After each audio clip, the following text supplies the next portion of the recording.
Chapter 7. Ginger. One day when Ginger and I were standing alone in the shade, we had a long talk. She wanted to know all about my bringing up and breaking in, so I told her. "Well," said she, "if I had had your bringing up, I might have had as good a temper as you, but now I don't believe I ever shall." "Why not?" I said. "Because it has all been so different with me," she replied. "I never had anyone, horse or man, that was kind to me, or that I cared to please. For in the first place I was taken from my mother as soon as I was weaned, and put with a lot of other young colts. None of them cared for me, and I cared for none of them. There was no kind master like yours to look after me, talk to me, and bring me nice things to eat. The man that had the care of us never gave me a kind word in my life. I do not mean that he ill-used me, but he did not care for us more than to see that we had plenty to eat and were sheltered in the winter. A footpath ran through our field, and very often the big boys passing through would fling stones to make us gallop. I was never hit, but one fine young colt was badly cut in the face, and I should think it would leave a scar for life. We did not mind the boys, but of course it made us more wild, and we settled it in our minds that boys were our enemies. We had very good fun in the meadows, either galloping up and down and chasing each other round and round the field, or standing still under the shade of the trees. But when it came to breaking in, that was a bad time for me. Several men came to catch me, and when at last they closed me in at one corner of the field, one caught me by the forelock, another took me by the nose, holding it so tight that I could hardly draw my breath, and a third, grasping my under jaw in his hard hand, wrenched my mouth open, and so by force they got on the halter and put the bar into my mouth. Then one dragged me along by the halter and another flogged me behind. This was the first experience I had of man's kindness. It was all force. They did not give me a chance to know what they wanted. I was high-bred, with a great deal of spirit, and no doubt was very wild, and gave them plenty of trouble. But then it was dreadful to be shut up in a stall, day after day, instead of having my liberty. I fretted and pined and wanted to get loose. You know yourself, it's bad enough when you have a kind master and plenty of coaxing, but there was nothing of that sort for me. There was one, the old master, Mr. Ryder, who I think could soon have brought me round and have done anything with me, but he had given up all the hard part of the trade to his son and to another experienced man. My master came only at times to oversee. His son was a strong, tall, bold man called Samson, and he used to boast that he had never found a horse that could throw him. There was no gentleness in him as there was in his father, but only hardness. A hard voice, a hard eye, and a hard hand. I felt from the first that what he wanted was to wear all the spirit out of me, and just make me into a quiet, humble, obedient piece of horseflesh. Horseflesh! Yes, that is all he thought about.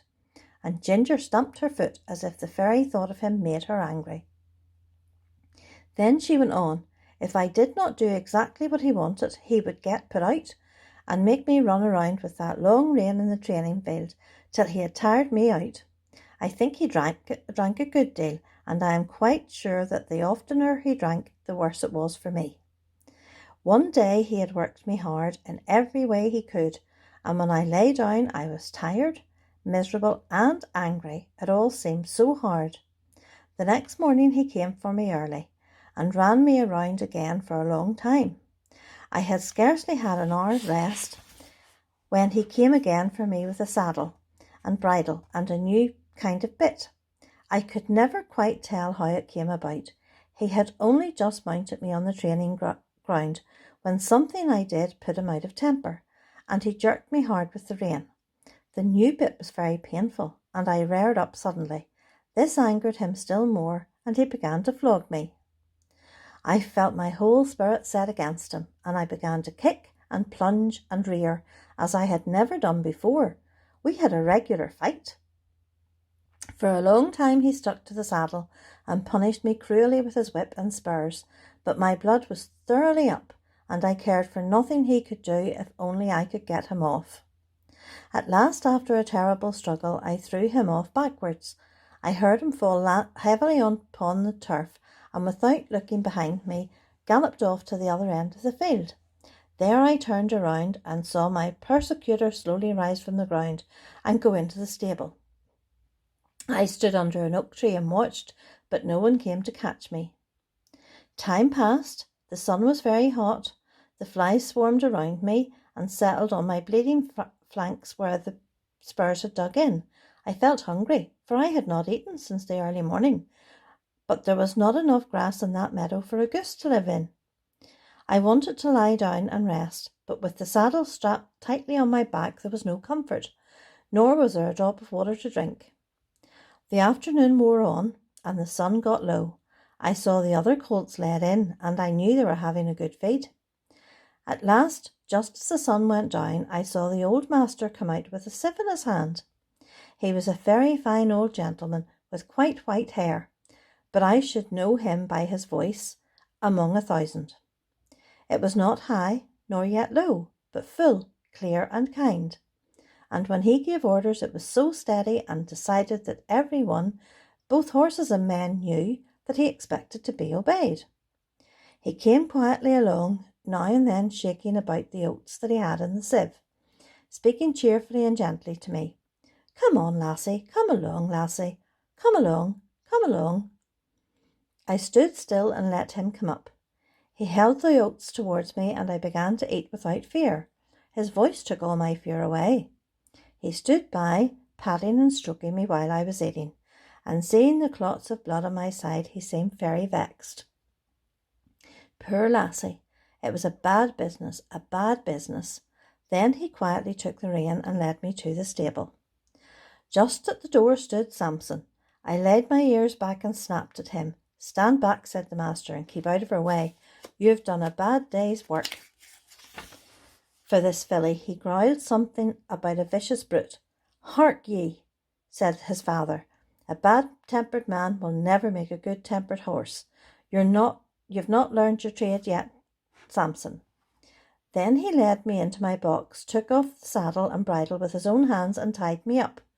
Calling for a pail of warm water and a sponge, he took off his coat, and while the stableman held the pail, he sponged my sides for some time, so tenderly that I was sure he knew how sore and bruised they were. "Whoa, my pretty one," he said. "Stand still, stand still." His very voice did me good, and the bathing was very comforting. The skin was so broken at the corners of my mouth that I could not eat the hay, for the stalks hurt me. He looked closely at my mouth, shook his head, and told the man to fetch me a good bran mash and put some meal into it. How good that mash was, so soft and healing to my mouth. He stood by, stroking me and talking to the man all the time I was eating. "If a high-mettled creature like this," said he, "can't be broken in by fair means, she will never be good for anything." After that he often came to see me, and when my mouth was healed, the other breaker, Job, went on training me. As he was steady and thoughtful, I soon learned what he wanted.